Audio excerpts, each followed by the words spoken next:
Life is strange in the way that it works. Sometimes you may feel like you have 1,000 options and 1,000 paths of choices to go down, when instead you end up right back where you started. Or you find out that all your choices didn't really matter, bar one exception. Almost like there was nothing you can control in the first place, like the events were all a part of destiny. A destiny you couldn't avoid without major consequences. Now, maybe you didn't like the ending of Life is Strange. Perhaps you found it to be unsatisfying and non-conclusive. But at the end of the day, we're not here to discuss whether the ending can be classified as bad or just unhappy. Instead, we're here to see if the predictions made over the past few months were correct in guessing the plot possibilities of the game as it released in episodic batches. So, what's up guys, it's Daz here, but you don't really care. Now if you'd like to see the 3 previous videos I made on Life is Strange, then click the boxes on screen now, or check the description and witness the ignorant me of the past who had no idea what he was going to experience. Afterwards, come back here and let's review the ideas that came up. So, video number 1, predictions for episode 2. Max got her time-travelling powers from a guardian spirit. The spirit is that of Rachel Ambers. Well, this was never solidly confirmed, but it still rings true somewhat. The fact that we see the spirit of a deer during important scenes such as finding Rachel's body seems to suggest that there is a connection there. As for how exactly Max got her powers, this is never really explained. But does it matter? Rachel Ambers had these powers, got too caught up in things and was kidnapped and killed for her actions. That's about halfway right. I'm doubting Rachel ever had any powers, but she did end up being kidnapped and killed. Not for her actions, but by accident really. Mr. Jefferson killed Rachel Ambers. You know, this is pretty close to the truth. Mr. Jefferson was definitely the antagonist of this story, though in Rachel's case, Nathan was the one to do the kidnapping and killing as an attempt to get approval from Jefferson, though the killing was not intentional. David Manson will survive right to the end of the week as a constant inconvenient hurdle until we get the chance to not save him from the massive tornado. Well, David was a big hurdle for a good chunk of the week. However, in the final episode, he really turned around as a character.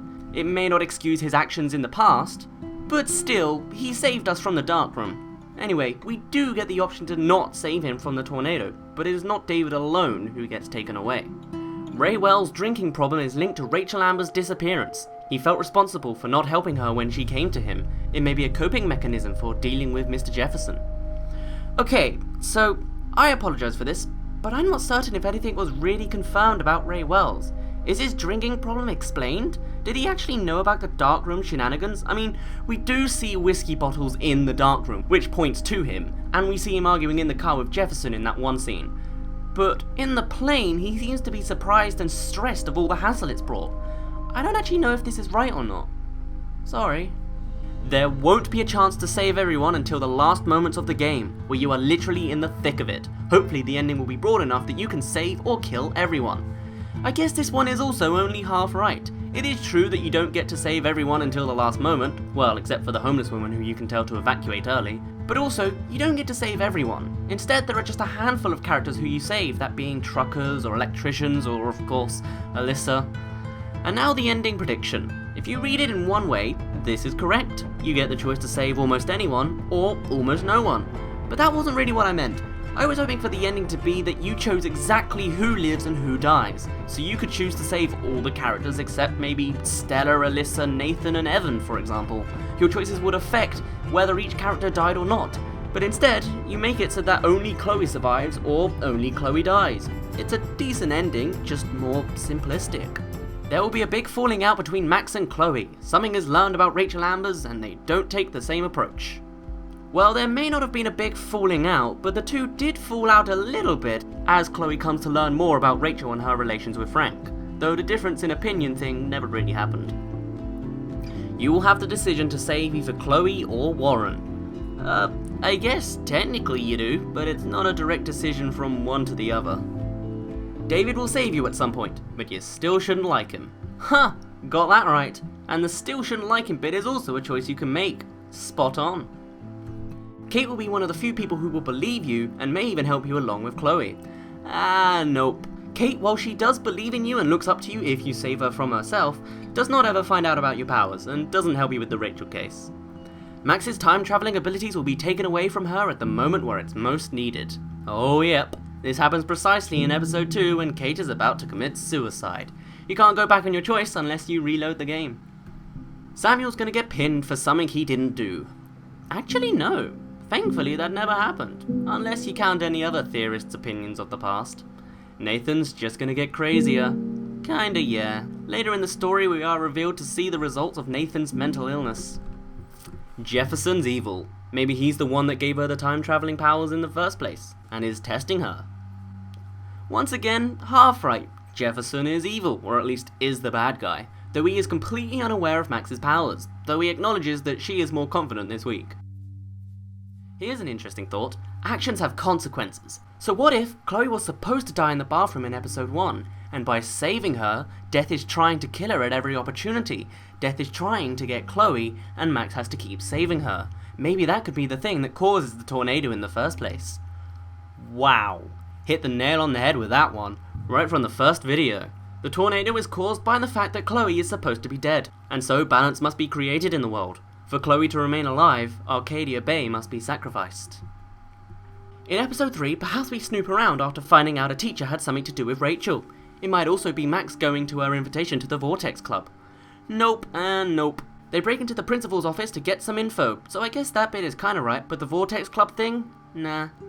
Episode 5, we see Max in front of her pictures. This photo already exists. She had it at the start of episode 1, but ripped it before discovering her powers. I think Max is going to end up travelling far backwards in time, to before the events of episode 1.